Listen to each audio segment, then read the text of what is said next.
আউযু বিল্লাহি মিনাশ শাইতানির রাজিম। বিসমিল্লাহির রহমানির রহিম। সম্মানিত কেরানীগঞ্জবাসী, আসসালামু আলাইকুম ওয়া রাহমাতুল্লাহ। আজকে আমরা দুঃখের সাথে বলতে চাই যে এই 17টি বছর পর 2000 ছাত্র শ্রমিক জনতার আন্দোলনে শাহাদত বরণ করার পরেও 40,000 মানুষের আহত অবস্থার পরেও আজকে কেন আমাদেরকে রাস্তায় নেমে আমার বিক্ষোভ এবং মিছিল করতে হলো? আমরা কেন রাস্তায় নামবো? সম্মানিত তত্ত্বাবধায়ক সরকারের কাছে আমাদের প্রশ্ন, আপনারা যে রক্তের উপরে দাঁড়িয়ে আজকে বাংলাদেশ পরিচালনা করছেন, আজকে কেন আপনারা পিয়ার পদ্ধতি দিতে ভয় পান? আপনাদের কি কোনো অসৎ উদ্দেশ্য রয়েছে, নাকি একটি দলের এজেন্ডা বাস্তবায়নের জন্য আপনারা কাজ করছেন? বাংলাদেশের মানুষ জেগে উঠেছে, আর কোন ষড়যন্ত্র মানবে না, মানবে না, মানবে না।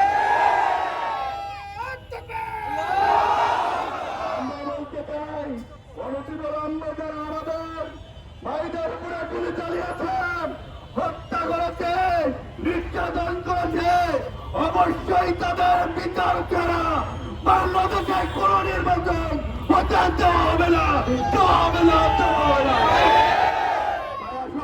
আমরা আজকে এই সমাবেশের মধ্য দিয়ে বলতে চাই সরকারকে, বাংলাদেশ জামায়াত ইসলামী সেই 5 দফা দাবিতে আজকে মাঠে নেমেছে। এই 5 দফা দাবি বাস্তবায়ন না হওয়া পর্যন্ত বাংলাদেশ জামায়াত ইসলামের কোন নেতা কর্মী ঘরে ফিরে যাবে না। অনতিবিলম্বে 5 দফা মেনে নিন, পিয়ার পদ্ধতিতে নির্বাচন দিন, জুলাই সনদ ঘোষণা করুন। সবাইকে অসংখ্য ধন্যবাদ এবং মোবারকবাদ জানিয়ে আমি আমার কথা শেষ করছি।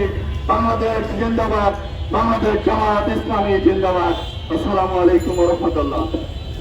সম্মানিত উপস্থিতি, এই পর্যায়ে বক্তব্য রাখার জন্য অনুরোধ করছি বসুন্ধরা থানার সভাপতি আবু বাংলাদেশ জামায়াত ইসলামী ঢাকা জেলা কর্ম পরিষদ